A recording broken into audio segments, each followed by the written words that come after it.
আসসালামু আলাইকুম everyone, Italy থেকে আমি তুষার। তো আজকের ভিডিওটা হচ্ছে অন্যতম এক আপডেট নিয়ে আসলাম। তো এই আপডেটটা হচ্ছে ইতালিতে প্রায় ২-৩ দিন যাবৎ শুনতাছি যে ক্যারাবিয়ানের হাতে এক ছেলে মারা গেছে। তো এটা নিয়ে বিভিন্ন শহরে আন্দোলন, বাঙালিরা আছে বা অন্যান্য দেশের মানুষও আছে, আন্দোলন করতেছে। তো আন্দোলনের মাঝে হচ্ছে আপনার বাংলাদেশের কেউ ধরে ফেলছে ৩-৪ জন বাংলাদেশিকে আপনার ক্যারাবিয়ানে জেরা করছে, মানে ফোর্স করছে। ফোর্স করার পর যে পাসপোর্ট তারা দিয়ে দিছে, ৩-৪ জনের মতন পাসপোর্ট দিয়ে দিছে। তো পাসপোর্ট দেওয়ার পরে তাদেরকে আবার কস্তুরায় নিয়ে গেছে, আই মিন থানাতে নিয়ে গেছে। তো তো এই ঘটনাটা ঘটেছে আপনার পালেরমোড়েতে। পালেরমোড় আপনার ওই যে ছেলেটা মারা গেছে এটা হচ্ছে ইজিপশিয়ানের, ১৯ বছর বয়স। তো নাম হচ্ছে রিমান, ঠিক আছে, রিমান। তো ও মারা গেছে ওই মোটরসাইকেল চুরি করতো যায়া বা যাইতে গিয়া এই পুলিশের হাতে মারা যায়, ক্যারাবিনের হাতে মারা যায়।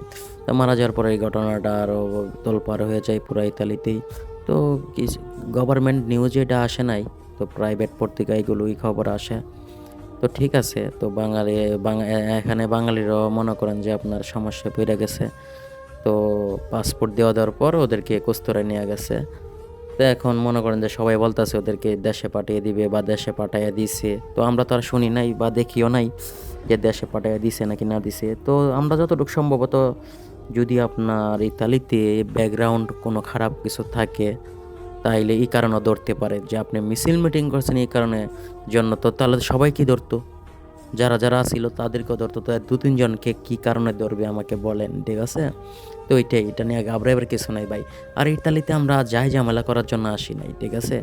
আমরা লিবিয়া দিয়ে আসছি বা অনেক কষ্ট করে আসছি, ঠিক আছে? লিবিয়াতে নির্যাতন হয়ে আসছি।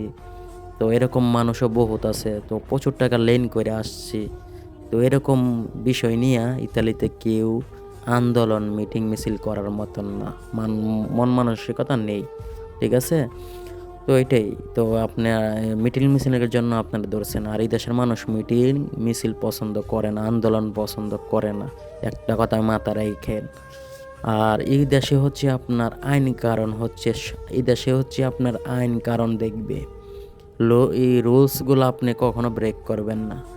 যেটা যেভাবে এভাবেই আপনার নিজে চলতে হবে, ইটালিয়ান কালচারের সাথে চলতে হইব, ঠিক আছে? তাইলে আপনি এই দেশে থাকতে পারবেন। তাই আমরা তো মনে করেন যে বাঙালিরা ইটালিয়ান চোখে, ইটালিয়ান কি পুরা প্রবাসীরাই হচ্ছে আমরা, প্রত্যেকটা দেশে দেশে আমরা মানে আমরা রেকর্ড খারাপ হচ্ছে কিছু কিছু নিজেদের কারণে। তো আমাদের দেশের মানুষ মনে করেন যে ইটালির বিষয়টাই আমি বলি আপনাদেরকে। ইটালি হচ্ছে আপনার কোনো দালালি পছন্দ করে না, ঠিক আছে? বা কোনো চোর বাটপার পছন্দ করে না ইতালিতে, ঠিক আছে? তো আপনার এইগুলা হচ্ছে বাঙালিরও রেকর্ড খারাপ হচ্ছে ইতালিতে। কাজের দিকটা কোনো কমতি নেই বাঙালিদের। তো কিছু কিছু মানুষের জন্য মনে করেন যে ইতালিও তো আমাদের ব্যাকগ্রাউন্ড খারাপ হচ্ছে, যে আমরা বাঙালিরা ইতালিতে আমরা ভালো না, ঠিক আছে? তো এরকমই ভাই। তো কিছু কিছু মানুষ, সবাই তো আর খারাপ না, তো সবাই আবার সবাই ভালোও না, এরকম বিষয়টা।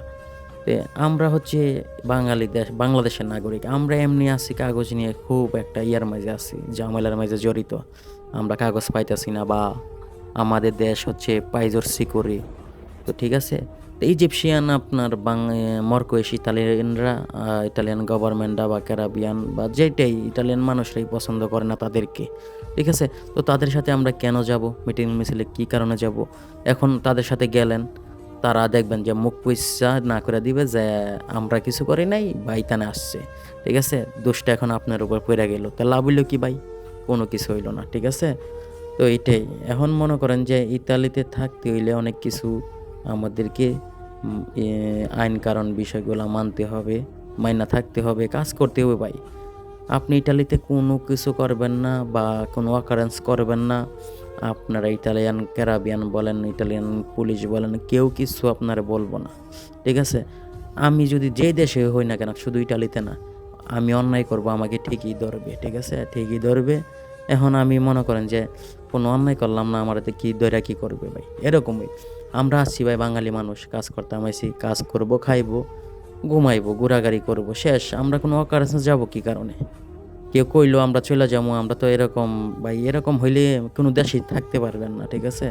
তো আমরা হচ্ছে ভাই সরল সোজা মানুষ, বা আমরা হুজুবে গুজব না ছড়াই, কারো কথায় আমরা কোনো কান না দেই, আমরা আমাদের মতন থাকতে থাকি। যারা ক্যাম্পে আছেন ক্যাম্পেই থাকেন, কোনো গ্যাঞ্জাম করার দরকার নাই ভাই। আপনার যেটা পাওয়ার আপনি পাইয়া ফেলাইবেন, টেনশন করার দরকার নাই যে আপনি একটু ঝামেলা করে সব কিছু পাইবেন। এটা ভাই ই দেশ না, এটা বাংলাদেশ না, ঠিক আছে? এটা হচ্ছে বিদেশের বাড়ি। এটা রুলস মানতে হবে, আপনার রুলস মাইনা চলবেন, সব কিছু পাইবেন, ঠিক আছে? তো এখন বিভিন্ন ইতালিতে ওদের দেশে থেকে বাঙালিরা ঝামেলা করতেছে, আন্দোলন করতেছে, তা আমরা লাভ হইলেও কি আন্দোলন করে কোনো লাভ হইব না। এটা হচ্ছে আপনার বিদেশের বাড়ি, এটা আমার বাপদাদার সম্পত্তি না যে আমি এখানে যা চামো তাই করুম, ঠিক আছে? তো এই পর্যন্তই যে বিদেশ আসছি, ভালোভাবে থাকার চেষ্টা করবো আমরা সবাই। তো এই জন্য ভিডিওটা এই পর্যন্তই আজকে। তো ভালো থাকবেন, ধন্যবাদ, আসসালামু আলাইকুম।